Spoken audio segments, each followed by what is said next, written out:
Bom dia a todos.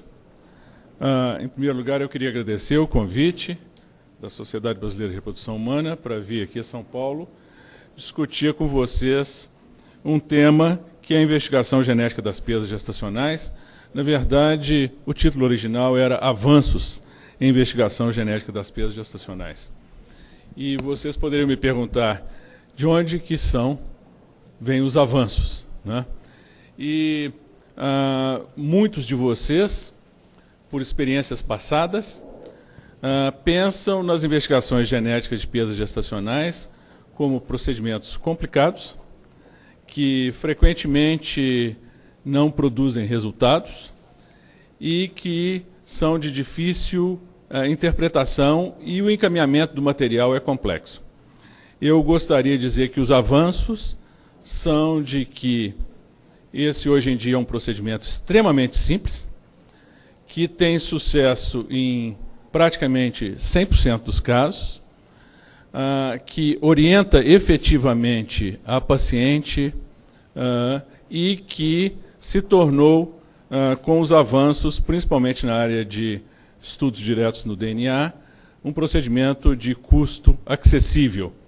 E nós estamos tentando trabalhar para torná-lo um procedimento de baixo custo. Então, sem mais delongas, eu vou apresentar o trabalho que nós temos desenvolvido no Núcleo de Genética Médica em Belo Horizonte. Nós trabalhamos com investigação genética de perdas fetais há praticamente 25 anos. Então, como clínicos gostam de ver casos clínicos, né? Eu vou começar com um caso clínico específico. E um caso concreto de um bebê que foi encaminhado para nós para uma investigação da causa da morte fetal. Um abortamento de segundo trimestre, e se vocês olharem esse bebê, você vai ver que o bebê imediatamente tem uma série de malformações importantes. E esse bebê contribui para o aspecto ruim o fato de que esse bebê tinha sido armazenado em formol. E muitos de vocês que já têm alguma experiência com estudos genéticos de perdas fetais pensariam imediatamente que, então, estaria impedida o exame porque o bebê tinha sido fixado em formol. Bem, só para mostrar algumas das malformações, chama a atenção principalmente uma hidrocefalia e uma gastrosquise, além de várias outras. Então, todo mundo sabe que para estudos cromossômicos, para estudos genéticos, a necessidade absoluta de tecidos vivos com células em reprodução. Então, dentro de um modelo tradicional, nós não teríamos a possibilidade de fazer esse estudo.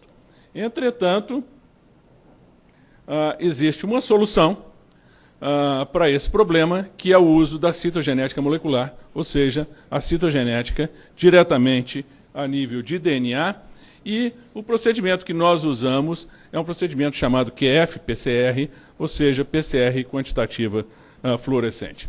E eu vou pedir um pouco da paciência de vocês para dar um minutinho de detalhe técnico para que vocês entendam o que está envolvido no teste.